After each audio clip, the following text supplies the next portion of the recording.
Hello दोस्तों, मेरा नाम प्रणव नायर है और मैं डोंबिवली से हूँ।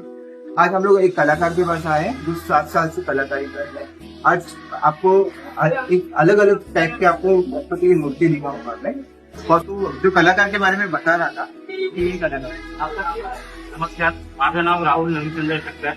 गेल्या 8 वर्षापासून माझा हा कारखाना आहे आणि आर्ट्स कला केंद्र. इथे आपल्याला खूप सुंदर आणि सुबक मूर्त्या तुम्हाला बघायला भेटतील. जसे की पहिलीच मूर्ती आहे व्हाईट डोकर, गोल्डन लेस, गोल्डन पट्टा. त्यानंतर दुसरी मूर्ती आहे वरदास, जी आसनावर बसलेली आहे. तिसरी मूर्ती आहे आपल्याकडे आसन मांडी, ज्याचे प्रभाव पण खूप सुंदर आहे, बॅकग्राऊंड सुंदर आहे. चौथी मूर्ती आहे राजशाही, जे राजशाही पद्धतीने बसलेले आहेत. याला अजून डेकोरेशन व्हायचं बाकी आहे.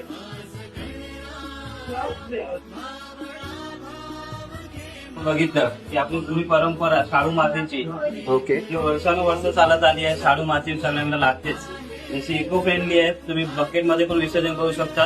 बकेट मध्ये विसर्जन केल्यानंतर ही कमीत कमी 8 ते 10 तासात पूर्ण मेल्ट होते. ही पूर्ण शाडू मातीची मूर्ती आहे. त्या साईडला परत तुम्ही आलात तर इथे पीओपीचे 1.5 फुटाचे गणपती आहे. जसं की हा बसलेला आहे.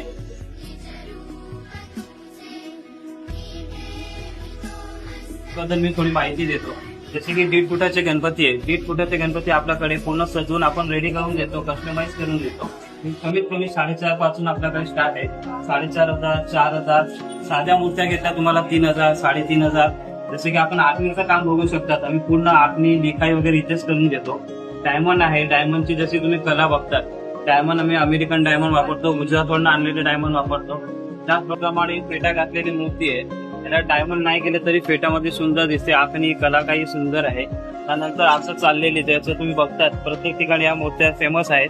ती मूर्ती सुद्धा आहे आपल्याकडे. याच्यामध्ये साईज भेटेल. 1.5 फूट आहे, 2 फूट आहे, समोरची 2.5 फूट आहे. जसं 2.5 फूट मध्ये पण आहे. त्याच्यापेक्षा मोठी पाहिजे आम्ही मंडळाची पण ऑर्डर घेतो. त्याची मूर्तीचे रेट आणि सगळं गाठी 2 फुटामध्ये आपल्याकडे 5,500 पासून स्टार्ट आहे ते 9,000 पर्यंत वेगवेगळी आपल्याकडे डिझाईन.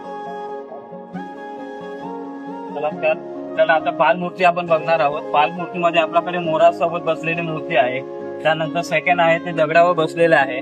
त्याच्या बाजूला गदा आहे, जसं की हनुमानचा त्याला रूप दिलेला आहे. तिसरी आहे ती बालमूर्ती आहे, ती कृष्ण स्वरूप आहे, ज्याला मोर पण लावलेले आहेत. पूर्ण मोरचं 3D.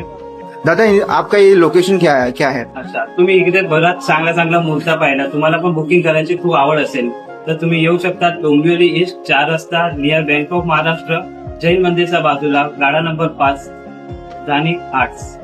थँक्यू दादा.